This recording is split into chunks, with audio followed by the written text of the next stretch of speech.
another book review. So I read these 3 books. So this is the Virgin Hunter series. Now I do want to make note that they're not standalone. You have to read them in order to understand what's happening.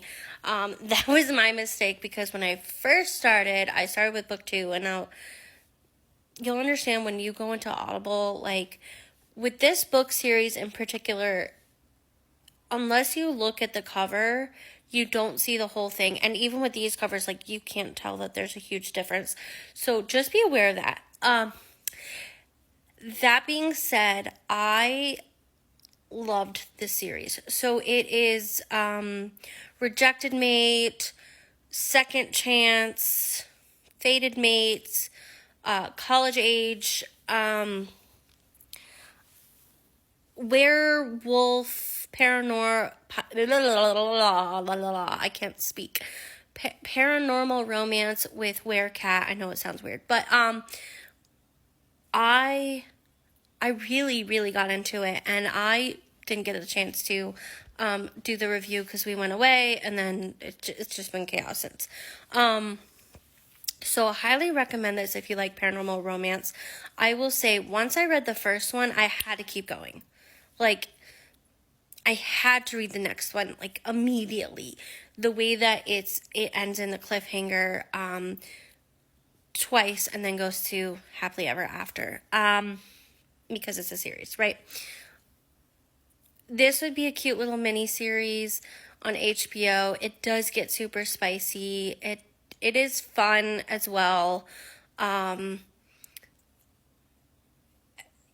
see...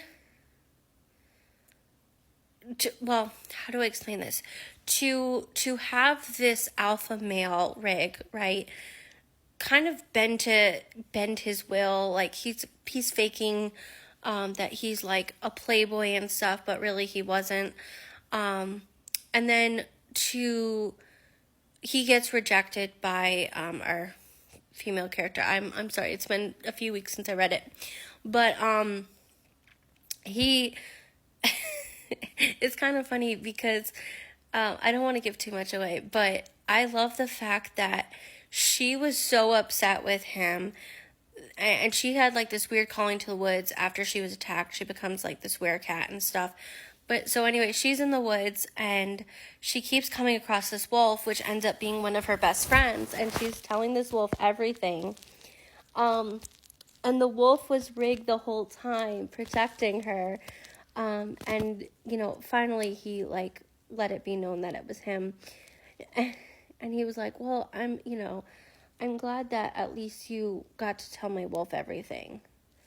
So it was kind of cute because he was being, like, okay, a little bit stalkerish, but it was kind of cute because it was, like, he was really trying to comfort her, and she felt more comfortable around his wolf than around him, like his human form, not knowing that,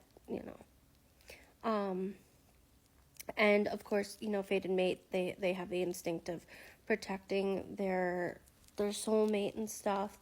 I'm big on the paranormal romance, the shifter romance stuff. I know not everyone is, but I find them fun and spicy, and you see these big alpha guys just kind of fall to their knees for their loved ones.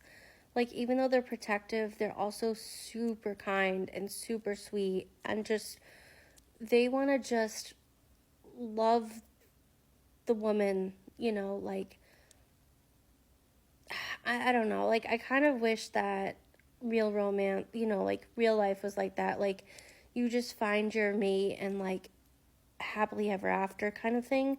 Obviously there's going to be issues here and there, but like, you fight for the love, you don't hurt the one you love, kind of thing.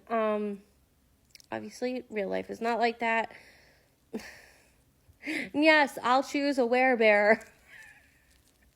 I would totally choose a werebear or a werewolf or whatever, werecat. I'm finding all these weird paranormal romance books that I'm going to eventually catch up on. So anyway, highly recommend this series. Again, read it in order because it's not a standalone series. but it was definitely fun, definitely spicy. At least it was, so I should say it starts to get spicy towards the end of book 1 into book 2. So if you like a slowish burn, the book 1 sets it up, and then book 2 explains more. Yeah, anyway, absolutely adored it, and stay tuned for more book recommendations.